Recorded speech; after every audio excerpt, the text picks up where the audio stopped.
Hello mga sir, good afternoon po sa inyong lahat except lang po kay Rendon Labador kasi binura na po siya sa Facebook So ayan, meron po tayong bagong update ng kung paano mag-bypass ng FRP.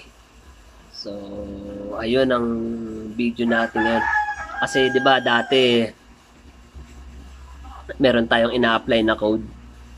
Ngayon may mga pagkakataon na hindi na gumagana yung unang code na ginagawa natin. At saka nga pala, paliwanag ko lang po sa inyo pala saglit yung FRP kasi yung iba po hindi po alam yung FRP. Yung FRP po, yung po yung cellphone na pag pinormat nyo ay naghahanap po ng Google account.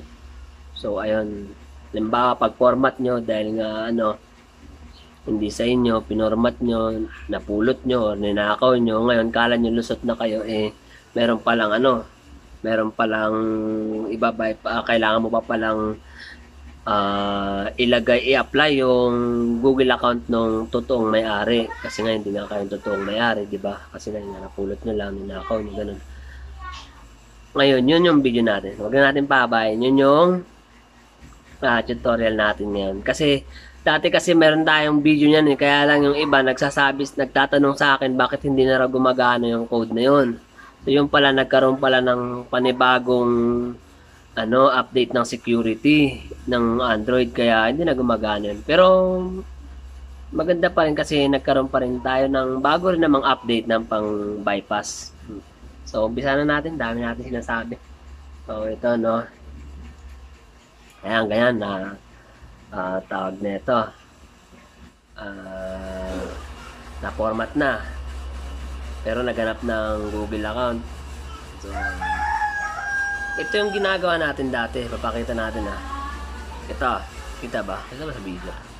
Ang kita naman, ganyan, didictate ko naman sa inyo.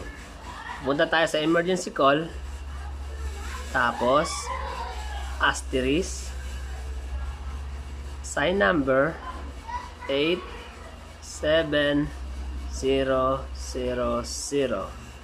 tapos asterisk, tapos call, tapos okay. So ayun, hindi siya gumana, di ba? Ayan, kahit anong hintay natin, hindi na siya gumagana. Kasi nga bagong security na siya ng Android ngayon, kaya ganun. Pero ang magandang balita kasi meron naman din tayong bagong code para dyan.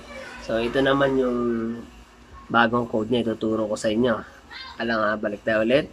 Ulitin natin. Emergency asterisk sign number 8888862336. So ayan, tapos sign number, pag sign number call, tapos pag okay mo, hintay mo lang okay. So yun na, ganun lang siya kadali. Wala nang FRP, na bypass na. So hihintayin nyo lang. Paglabas nun, yun na siya, basta hindi na kayo mamroblema sa Google account. So yun po yung ating bagong update ng pag-bypass ng FRP or ng Google account pag naghanap ng Google account. Ayan. Para na siyang Google account, ayan, sayong-sayo na yung napulot mo at ninakaw mong cellphone. So ayun, sana nakatulong sa inyo. Share nyo na rin sa iba para makatulong din sa iba. So, ganito lang tayo. Mahaba na tayo. Wala na ako masyadong masabi. So, ayan. Salamat.